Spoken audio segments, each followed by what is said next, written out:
views and opinions expressed in this program are those of the participants and do not necessarily reflect the views of BronxNet or the program underwriters.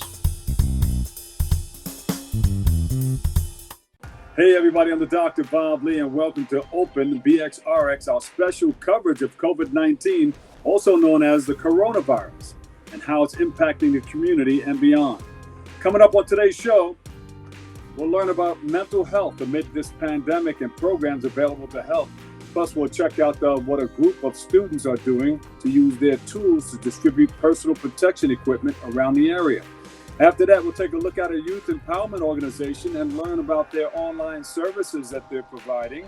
And then Bobby C has the latest in the world of sports. And then later on, we'll discover a project with a goal to use music to spread love.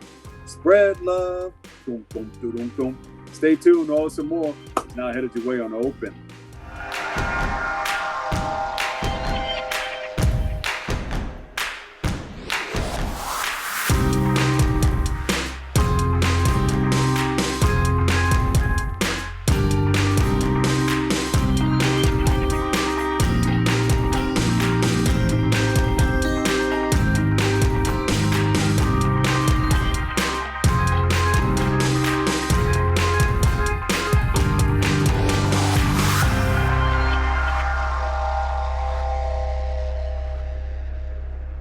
Welcome back, everybody. I'm the Dr. Bob Lee, and I'm on with Jonathan Keigher. He's the VP and Chief Clinical Compliance Officer at the New York Psychotherapy and Counseling Center. We welcome you to the show. Thank you. Jonathan, there's a lot going on right now. Tell us about your services amid the COVID-19 pandemic. So New York Psychotherapy and Counseling Center provides outpatient behavioral health services to adults, children, and families in the Bronx and in Brooklyn. We run large behavioral health centers where we assess patients for mental health issues, and we provide outpatient psychotherapy and medication treatment. Yes, and I know there's a lot of people that are going to be suffering from different ailments, PTSD being one of them. Tell us how people should contact you or try to find out how to get help. NYPCC has an online presence, nypcc.org. They can also contact us at our main telephone number, 718-485-2100. We are open 7 days a week from 8 a.m. till 9:30 at night to be able to do assessments. We are not only providing in-person services. It's difficult to meet in person these days. We do have the ability to meet with patients by telephone and by video to do assessments and to do psychotherapy and to prescribe medications over video. Who should call? I mean, this is a stigma to be able to call or have to call a psychologist or a psychiatrist or somebody to get some sort of help mentally. Mm-hmm. But a lot of people are reluctant to making that phone call. Mm-hmm. Who should call? And why should they be afraid to call? Mm-hmm. There has been a reluctance historically, but one of the things we're seeing now is that more and more people are reaching out to seek help. Anyone who is experiencing depression, anxiety, increased stress levels that are impacting their ability to function should reach out to us because we can provide real solutions to them and help them overcome this. We do provide confidential services so that, their family or their friends don't need to know that they're coming for mental health services. But we have seen that the stigma has declined with this pandemic. Obviously, people who've never had mental health services now have extra stresses in their lives that they need to deal with. Absolutely. And then, you have over 100,000 people who are dead in the U.S. from COVID-19. But it's a sad time in our country with the 100,000 lives lost. A lot of families are in isolation, and they're going to need your help. Yes, there's a great need for grief counseling right now. We've seen the Bronx seems to have the highest rate of death within this state, and it's been a real tragedy for families. And we have provided all of our therapists and doctors with increased training in grief counseling to address these issues. Yeah. So what were you doing before as compared to what's going on now? Have you previously? Previously, we were only providing in-person services. So people would come in for an assessment, we would assess them, we would see what was wrong, and we would treat them only in person. We didn't have capacity to do telephone sessions or to do video sessions. But we quickly, in the middle of March, we quickly transitioned our 12,000 patients all onto online or telephone platforms to continue services without needing to come in contact and to risk exposure to the virus. Doctor, how are you prepared for the influx of people who are going to need help? Well, we've staffed up, we've increased our staffing levels, and we continue to hire new therapists and new doctors because we have seen an uptick in the need for services at this time. So we're continuously hiring and expanding our capacity. And we do have capacity at this point for more patients should they call. And what should people know during this time? What message would you give them?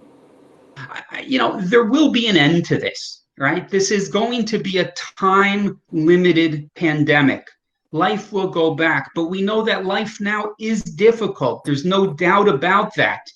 And I think one of the things people can take away is that, they should be seeking out support from family and friends. Yes, they should still be socially distancing, but continue to maintain contacts and reach out to people and help your neighbors, help your family. Often people do feel better when they're giving back to their neighbors and to their community. So you guys provide a number of other services also. Tell us about it. So we provide care coordination services. So individuals who have other types of needs. So whether they need help with housing, or they need help with entitlements, or they need help linking to medical providers, we do provide those services as well. And patients can, again, call our number, or they can seek us out on the web and submit a referral, and we will enroll them in the program if they're eligible, and we will help them get their housing situation under control. We help people gain employment. So we really try to help the community in many ways. Doctor, thank you so much. Can we go to a website to find out more of what you just spoke about? Mm-hmm. The website is nypcc.org. Wonderful. Thank you for all your work. Thank you for what you're doing. Thank you. Appreciate you. Dr. Jonathan Keigher, Vice President, Chief Clinical Compliance Officer at the New York Psychotherapy and Counseling Center. Doctor, thank you so much and stay safe. Thank you. Thank you for having me. Okay. You too. Bye. All right, we'll take a break. I've got more coming up next.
our next guests are from First Tech Challenge, Team 9773, Robocracy. Yeah, and he joined us today to discuss what they are doing in response to COVID-19.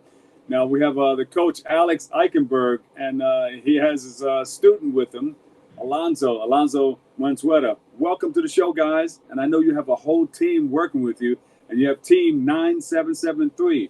Who are these people who are part of your team? We're a First Tech Challenge team, and we compete at different levels. But as part of our program, we have to participate in an outreach program. So we decided to try to help out our community by making masks and shields that are able to protect from the virus. Yeah, and this is how you switched off. You were a big robotics team, and you were in competition, and you build robots from scratch. But during this pandemic, you said, let's get together and switch up. And now you retooled, so to speak, and you're making PPEs. Is that correct? Yeah, exactly. So we have 2 machines. We have 3 printers and also CNC machines. And we use them normally, and the kids are making all the designs for the robots and building the parts, because now we have to self-isolate. So I build them, but they've done a lot of the design. It keeps them busy. Now, where does it go from there? The kids pick them up, but then there's a hospital, or who comes to use them? How does it get put to use? So actually, once we're done making them, we come together as a team to decide who we think would use the PPEs like the most, who would need it like the most. So we decide on hospitals, elderly homes, or volunteers in underprivileged communities. How did this start? I mean, how did you get interested in robotics? And then I know this thing converted into what we're doing now with the pandemic, but how did you first get involved in it? So I started robotics in 5th grade. So Alonso before was talking about an FLL team, which is the robotics team that comes before this high school level team of FTC. So I started from there, and I really liked the design aspect of robotics and building the robots. How did you find out? Who came up with the idea that said, hey, you know what, we have these capabilities, let's come together and make these masks, and we can distribute them? I think many designs were out there in the community. There's like companies and people that's shown, and there's also an NIH site that lists all the masks that are being approved. So there's basically a lot of knowledge out there, and it's just a realization that we both have the tools. You know, youngsters, you have a lot of energy. You want to get out there. You want to do some things, but you are disciplined. You know right from wrong, and you know that this is rewarding. Knowing in your heart that you're helping others to get what they need out of life. There are a lot of first responders, frontline workers who are on the line, giving their lives, sometimes losing their lives to help us go on living their lives. So we commend everything that you guys are doing. We thank you and appreciate everything that you guys are putting together and using your science, your knowledge. We love you. Thank you. Yeah, it's really great to hear back from all the organizations that we donate our masks from, and hearing how like happy they are that we're able to make a difference in what we're doing, and that they're able to be like better protected now.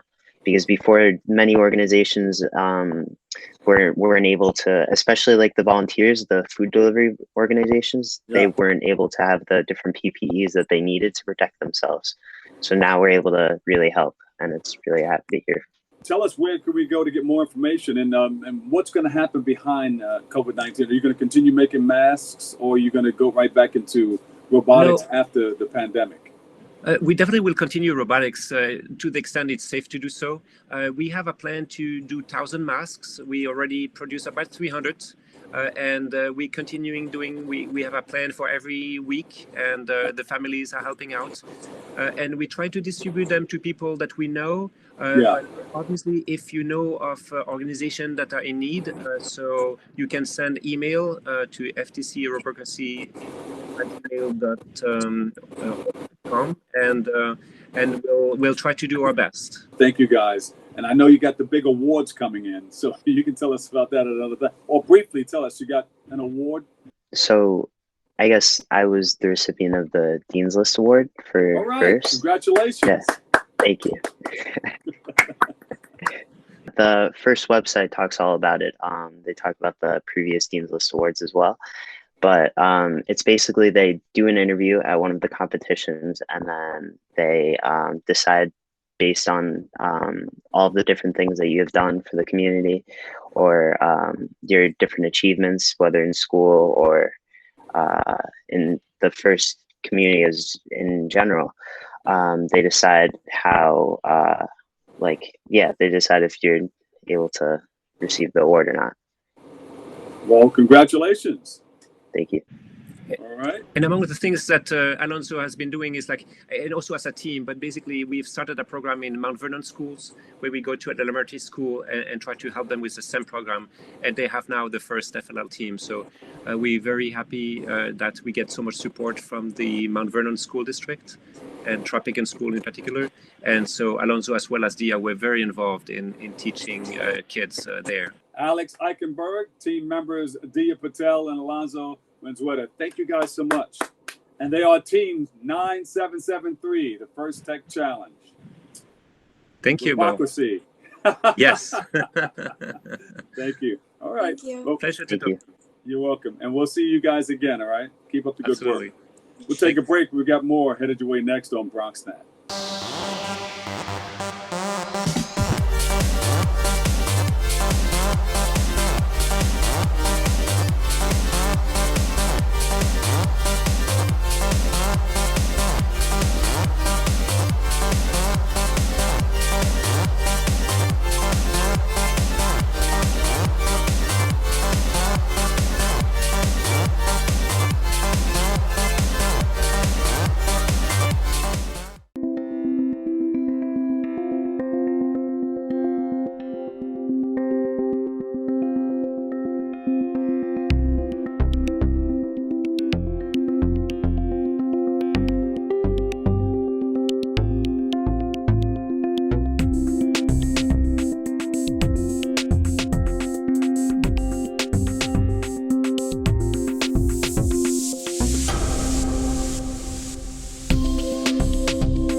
Welcome back, everybody. I'm the Dr. Bob Lee from 107.5 WVLS and Opens Channel 67 and 68.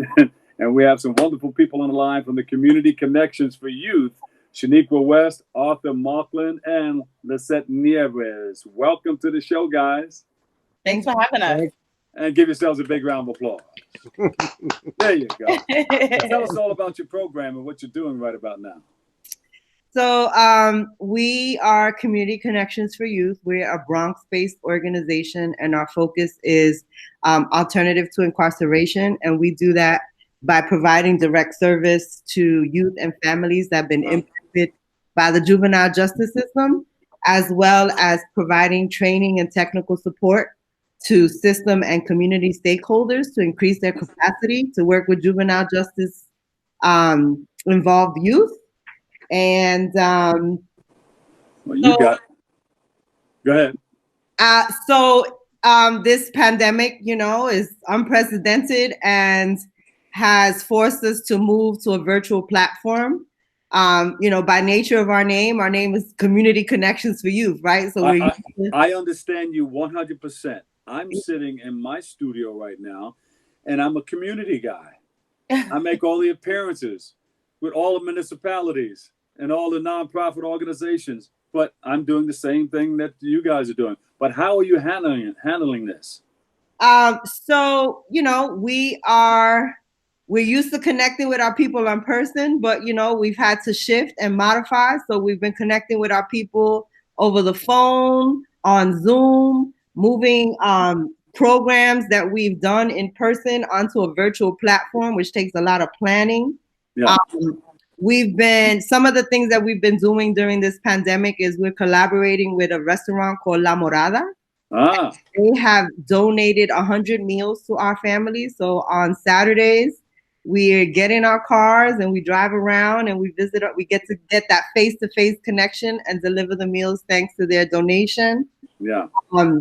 We have a Breaking Bread program, which is a cooking program, and we usually do it with an organization called Cumpanis, which is a community cooking school. They have a beautiful commercial kitchen in the Bronx. Cumpanis, yes. Cumpanis. And we've moved it to a virtual platform. We got some additional funding. So Arthur delivered all the ingredients they need for the recipes, all the supplies they need for the ingredients, in addition to an essential pantry kit. And tonight we are starting our first virtual platform cooking classes, which is what? Yep. And Shaniqua's cooking too. Arthur's cooking. No, I won't be there. You're burning or cooking? I'm cooking, but I'm not burning. The premise of that is really to it's a family thing. So the young person and the adult are working together to cook the meals together. So now we're going into their homes via Zoom and we're trying something new.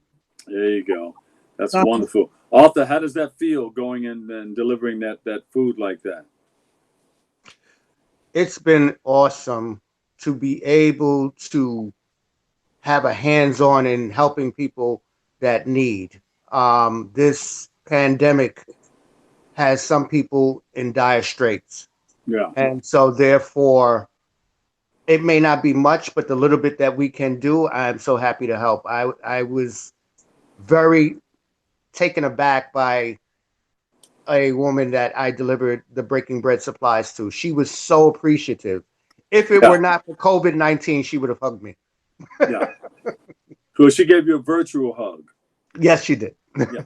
Everything's virtual right about now. So, well, it wasn't virtual because I was actually delivering to her. So social distancing with a mask. She just said verbally how appreciative she was. Yeah, that's a hug right there. I'll take that. That's right. Wonderful. And then Shaniqua, what part are you playing? So in the beginning, when we first started delivering meals, I did it 2 Saturdays in a row. I run a girls program. Well, I'm one of the co-founders of one of our girls programs called Urban Girl Magic. Yeah. Usually it runs every Thursday, face to face. I'm so used to being with the girls, but now we're trying to since we're doing everything virtually, it was so good to see them in person. I couldn't give them the hugs that I wanted, but we felt it. We definitely felt the love, the connection, the energy. So it was heartfelt. Yeah. So in doing this, what stands out in your mind? Any one thing that stood out in your mind that really touched you? Is that for anybody? Any one of us? Say that again. Is that for any one of us to answer? Yeah. Okay.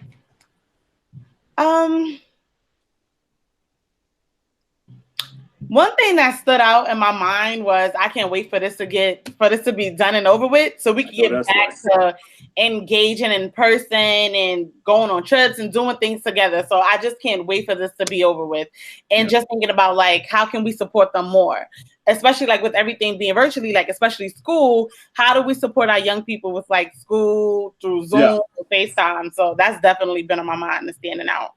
Yeah. Any plans on how to support them?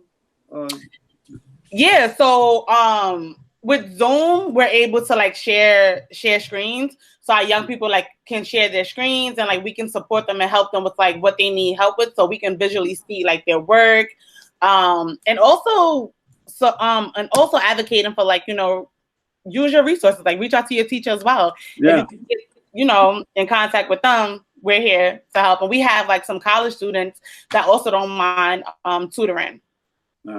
Community connections for youth. Lisette, is this more difficult for you now that you're doing everything from home? You don't have to run around in the community? This is more difficult, but somehow I find a way to get out and be in the community.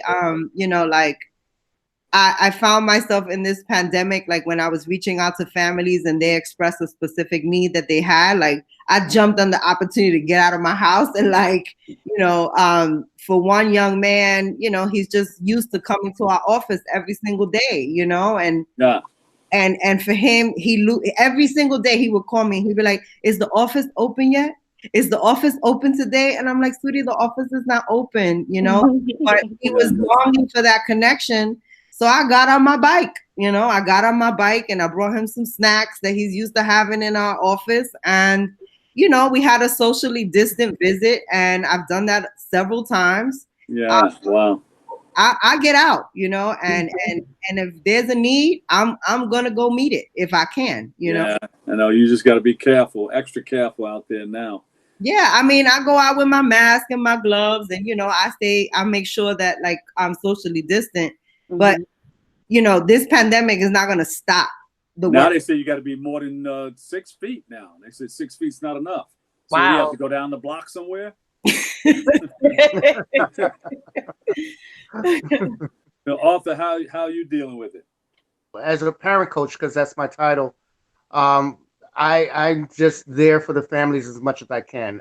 We've had a couple of incidents where we needed to do crisis intervention.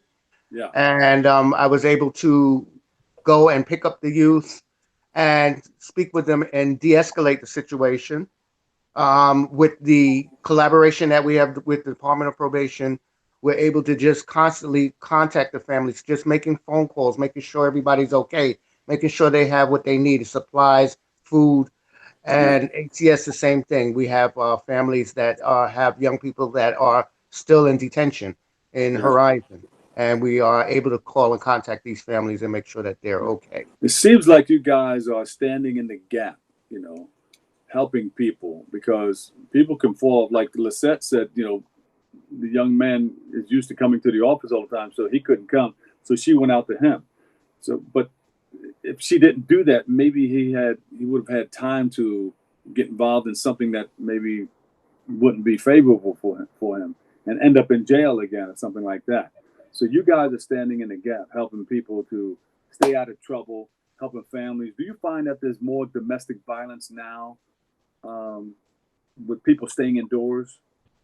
Are people calling you on that or what? I can answer that if you don't mind. I don't see any domestic violence. I really see people coming together. They are very coming together.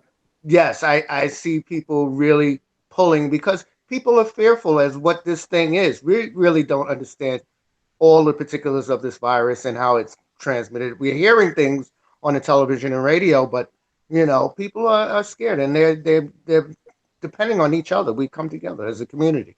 Lisette? You know, I think that there is a varied response to this pandemic. Like, I think, like what Arthur says is that this does give people an opportunity to come together. Like, I know one family, her young man was out and about. Like, it was hard for her to keep him home, but she actually got sick, right? And that scared the Jesus out of him. So, like, he became that, like, real doting son that took care of his mom. And then, like, after she got better, you know what I'm saying? Because, like, he got scared, you know, and she's really excited that he made that shift. But then you have other young people who were in chaos before this pandemic, right? And now they're forced to be in the house, you know what I'm saying? So it has exacerbated some situations. But I find that, like, brought people together also. it's brought people together. And the beauty of our families is that they utilize their resources. Like I had a mom that had a altercation with her daughter yesterday. And she was like, I just need somebody to talk to. We thank you for your services, and we really, really appreciate what you guys are doing with our youth. Thank you. Thank you. Thank you. We're happy to do it. Yeah. Lisette, where can we go for more information on that? www.cc-EffesonFrankY.org. Which stands for? Community Connections for Youth. .org. .org. Hey, thank you guys so much. Lisette Nieves, author, Markland and Shaniqua West. We love you guys and thank you for your service. Thank you. Everybody be safe. Wash your hands. There you go. Wash your hands. Thank you guys for your service, and we'll catch you another day, another way. We love you. Thank you so much. Thank More you. BronxNet on the way. Stand by.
Excited to be joined now by the voice of the Vegas Golden Knights, Dan Duva. Dan, how are you?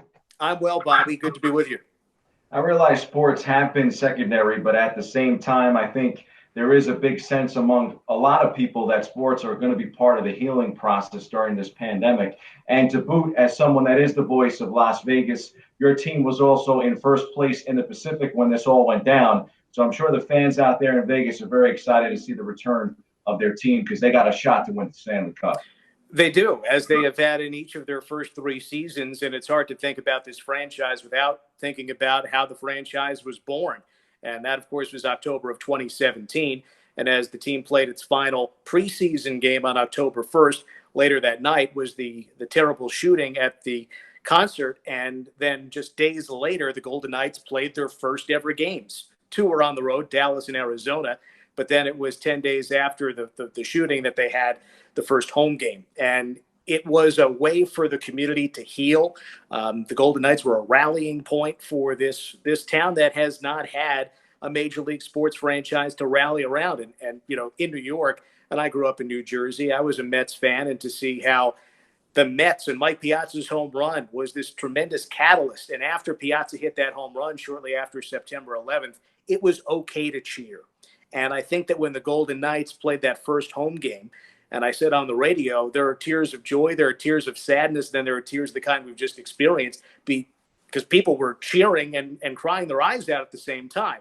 And it didn't hurt that the Golden Knights scored 4 times in the first 11 minutes of the game and started 3-0, had a great October en route to a conference championship in that first season. In other words, Golden Knights hockey has been a great healing power for this community. Sports brings people together.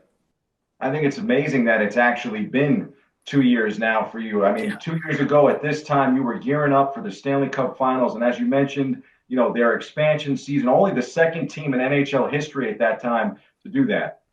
The Golden Knights were expected to be in last place. They were 500 to 1 odds to win the Stanley Cup, and they managed to win a grand total of 13 playoff games, but you still need to win 16. They won the first game of the Stanley Cup Final, and one of the most exciting Cup Final games you'll ever see. Most lead changes in Cup Final history. That Game 1 victory against obviously the Washington Capitals that won the next 4 games, and those 4 consecutive losses for the Golden Knights, the first time that they had lost 4 in a row that entire season. But going into the next year, there was a hunger, and there was a realization that this was not just a Vegas fairy tale that would pack up after the show was over and move on. This was really something with staying power, and more people became fans of the team, not only in Las Vegas, but around the country. And I get a kick out of seeing all the people who get behind the Golden Knights, unless they're playing your favorite team. Right now, you got the Islanders, the Rangers, and the Devils as the bottom 3 teams in the Metropolitan Division. So I'm sure there's a lot of fans rooting for Vegas. Yeah. And with this 24-team scenario, the Islanders and Rangers would make it in. And given the time that all these clubs have had to heal up, who knows which teams might have gone on a run that wouldn't have had a chance otherwise. I think the Rangers in particular, I think that the way they started put them in a bad spot with the standings, but the way they figured things out, I think Coach Quinn is a fantastic coach. Got a lot of young players that they've been moving up.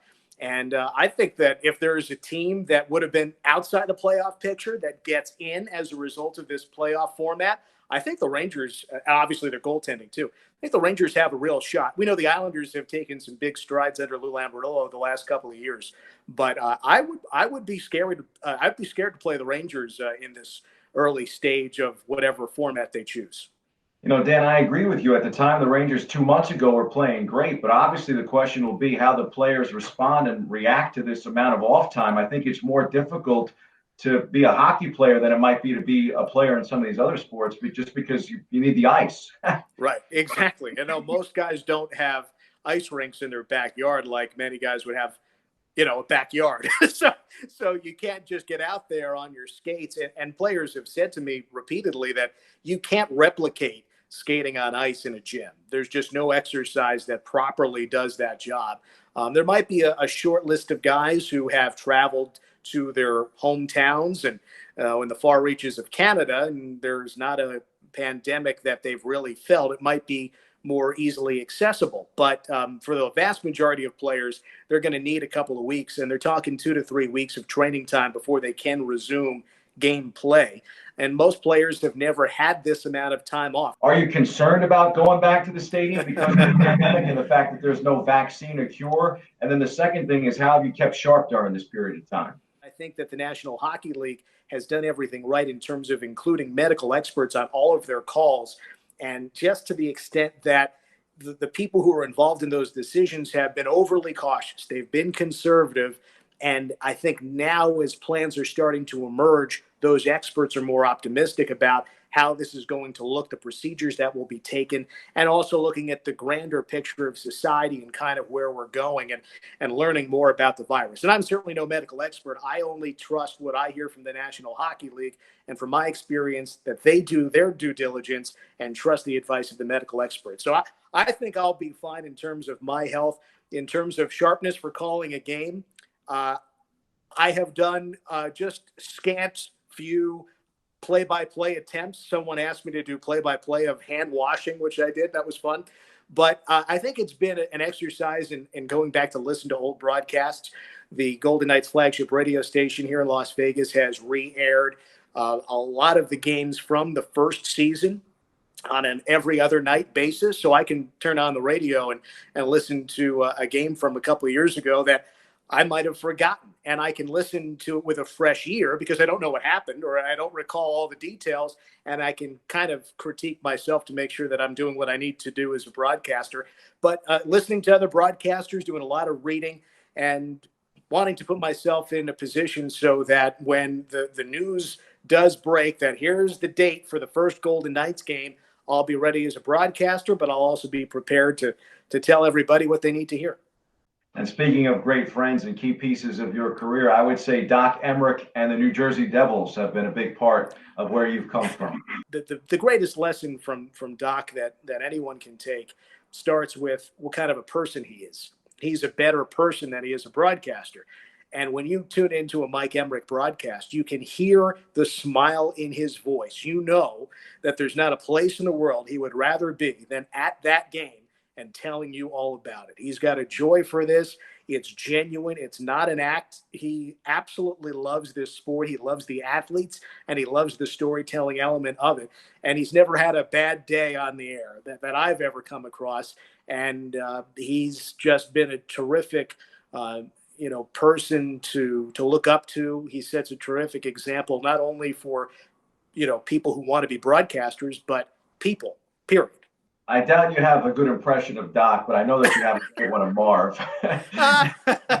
Well, with Doc, it's hard to do Doc's delivery. It's hard to do his voice, but one of my favorite Doc phrases is when there's a net front scramble, he'll say, "Marvelous chaos." He's got so many of those. Marv Albert, especially as a kid growing up, and you hear Marv doing all the basketball. But I also heard Marv doing the Rangers hockey when I was younger too, and kick saving a beauty. But you think of the mid '90s Knicks, and it's Ewing kicks out for Houston for 3. Yes.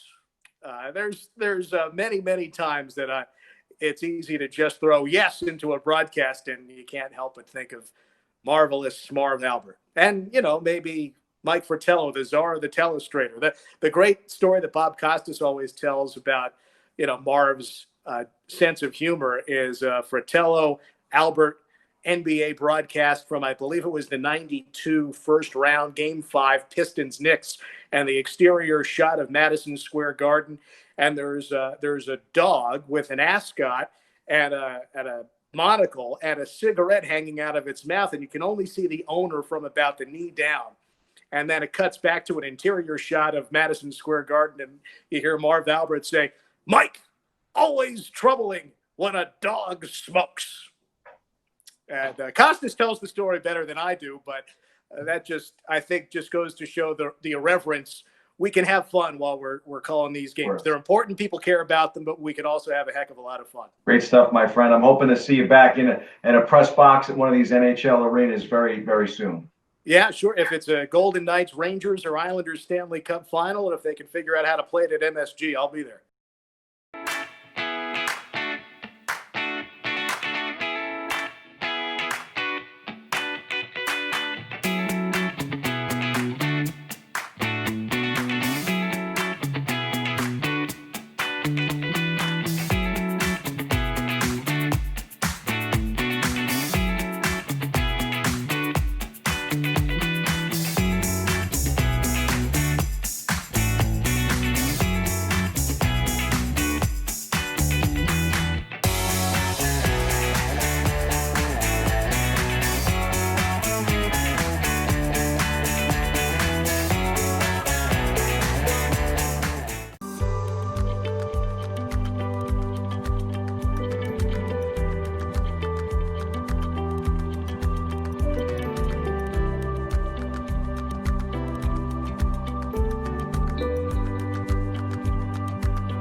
Welcome back, everybody. I'm the Dr. Bob Lee from 107.5 WBLS and Bronx Nets Channel 67 and 68. We've got you covered. I have the world famous. Of course, they've been all over the world. They've probably been there more than 6 times. But we can say, take 6, ladies and gentlemen. Yay. And everybody. What's up? What's up? How are you guys doing, and how are you dealing with this COVID-19 pandemic? It's interesting, man, because, you know, all 6 of us live in different places, so we haven't seen each other in months. We can't really rehearse because there isn't really a technology yet to enable us to do what we have always done for 30 plus years. Our families are doing well, so that's a blessing. And, you know, we're just pivoting to whatever we need to do. So we're blessed, man. Seriously blessed. Definitely. You know, we're kind of missing being able to, at least, today's my mother's birthday. Happy birthday, Mom. Oh, happy birthday, Mom. Happy birthday to you, and many more. And may God continue to bless you. Thank you. A special Bob rendition. I love it. It's the abbreviated edition. Under normal circumstances, I'd be there with her, but, you know, just going to have to do it by the same kind of technology. Just getting online and everybody FaceTiming or Zooming. Yeah, well, there'll come that time we'll be able to do that again. But I just heard I heard a title of a song when Claude was talking about you guys in 6 different places. 6 places? Yeah, it could be an interesting title. That's a title. Now you know, or just can tweak it just a little bit. But that's how things come out, though. You know. Absolutely. You have a new challenge, and tell us about it. You know, we want to spread love all over the world, and do we need it? Absolutely. Tell us about your contest. It's pretty simple. You know, our very first single and the very first song that we released back in 1988 was called "Spread Love," and it's the one song that people pretty much have known us for. So once this pandemic started and people, you know, had to be quarantined and be at home, and not just that, but everything else that seems to be going on in daily life with people. We've got this virus spreading, we've got racism spreading, we've got all these things spreading over time. And we're like, you know what? Let's re-record the song and put out a challenge to people to spread love with us. So we basically took our recordings, our vocals, put them on our website and said, have at it. Grab our vocals, do whatever you want with it, and just hashtag it as hashtag Spread Love 2020 challenge. And it's been amazing so far. I know Dave can expound on it as well. Yeah, you know, usually the master recordings, we call them our stems, are really highly guarded and watched over by artists. Fort Knox. You know, usually artists guard these master recordings, you know, with their lives, because that is really the essence of how we make our living. But, you know, during this time, and you touched on it before, you know, COVID-19 is not the only pandemic. We have racism, we have poverty, we have other things that are just tearing us apart as a society, not just in the US, but worldwide. So what we wanted to do was flip that over and just inject some positivity into the world and give back in a way that allows everyone to get involved and everyone to actually feel that familial feeling again and kind of bring us back together. And it's much needed now too. Who came up with this idea? It's one of our publicists, Amy Malone. She came to, I was talking to her about maybe 6 weeks ago, and she said, this would be a great idea. Have you ever thought about that? Mm-hmm. And as I was thinking about it, the idea became so big that it took us a minute to actually put it together, because the potential for it to reach so many people in such a positive way is going to be a big undertaking. One of the first times that Take Six has ever done anything like this. And so we need to get it out. How does it work? We have to hashtag and everything? So the hashtag is hashtag Spread Love 2020 Challenge. And what you end up doing is you literally just go to our website, take6.com, and you click on a link, and it will take you to those stems Dave was talking about. And stems, for people who don't know what those are, there are actual tracks that we have recorded. So the really cool thing is that as an amateur, as a professional, or someone who has done or not done music ever, you get to record with us. That's the really cool thing. And then just imagine it or reimagine it however you want to. put it back up on your social media, put that tag on there so that we can actually see it and know what's up, and then spread it to your friends. Yeah. That's it. Challenge 5 other people after you do yours and make it your own. Have fun with it. You can use as much of what we did or as little of what we did as you would like. You can actually replace our vocals with your own. You can make a new track. I don't know if you've heard any of the remixes out there, but they are on point. Here's a little interesting tidbit, Bob. Right there in New York was really the mecca of how things started percolating for Take 6 back in the day. We performed with Stevie Wonder at Radio City for the first time there. Kind of gave us a big boost. Yeah. And then Kid Capri, I don't know if you remember that. Kid Capri had his remix in the clubs that just went like wildfire, just blew up. I have a lot of your material. I mess around with it because I still DJ myself, and right now I'm just doing virtual DJing from the home. Yeah, I love it. Let's talk about that challenge one more time because people need to know. It's a Spread Love 2020 challenge. Hashtag Spread Love 2020 challenge. Let's talk about that because we want a lot of people to get involved in that, and we need that love to be spread. Yeah, it's all about grabbing our vocals from our website, take6.com. Yeah. Recording yourself in whatever way you decide to do it. You can reimagine the song completely. We've gotten R&B versions. We've gotten Latin versions. We've gotten Americana versions. We've had people just use certain bits of it. Yeah. But the actual challenge is to go in there, grab those, re-record it yourself, put it up on all your social media, invite 5 of your friends to jump on the challenge as well, and just make sure that you hashtag it, hashtag Spread Love 2020 challenge.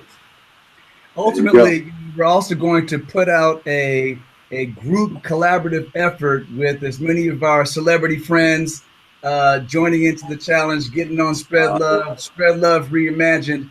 And then, to some of those amateurs that out there that have been doing some of these really great remixes, depending on if you're the best world remix version, if you're the best soloist in your remix version, if you're the best instrumentalist, we'll invite you to get on with a lot of our other celebrity friends on our ultimate Spread Love Remix 2020 as we go into the next election cycle. Hello. Yeah. Yes.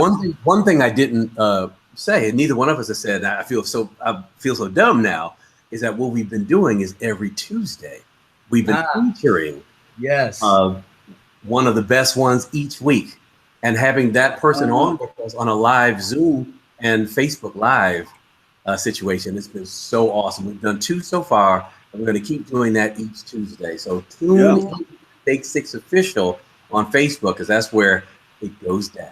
We're going to take6.com, right, to get all the information? Yes. Yes. Any final words, guys? Man, we just appreciate you having us on, helping us spread the love, and that's what it's really all about. Love is not something that you keep for yourself. Love is something that you share and that you actually just reach out to other people with and bring them into your family, so to speak, and just love, man. Thank you for your years of putting in that work so that you can pleasure and excite and entertain the world, basically. Thank you, man. And we hope that a lot of people get involved and go to take6.com and hit that hashtag Spread Love 2020 challenge and get involved, because we need that LOVE with the BOBLEE. Yes, yes, yo, to the beat, y'all. Just to throw your hands in the air. Love it.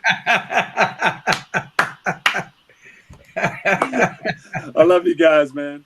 Back at you, man. Hope to see you soon. Yeah. Thank you. All right. There you go. Take 6, 2 members right there, Claude McKnight and Dave Thomas. We love you guys, and we'll catch you another day, another way. All right? Indeed. All right. Get involved. We'll take a break, come back with more open than that. Taking public transportation, don't touch your phone. Carry hand sanitizer and use it immediately upon leaving the bus or train. Avoid touching your face. If someone is coughing or sneezing, move away. Wash your hands with soap and water as soon as possible. Limit contact with poles. If possible, avoid rush hour.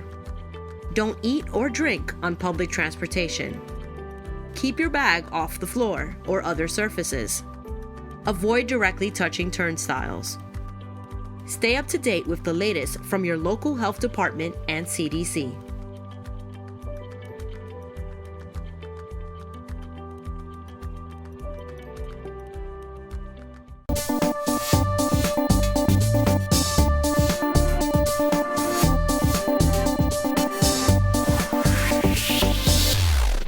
That's about it. It's funny how time flies when you're having fun.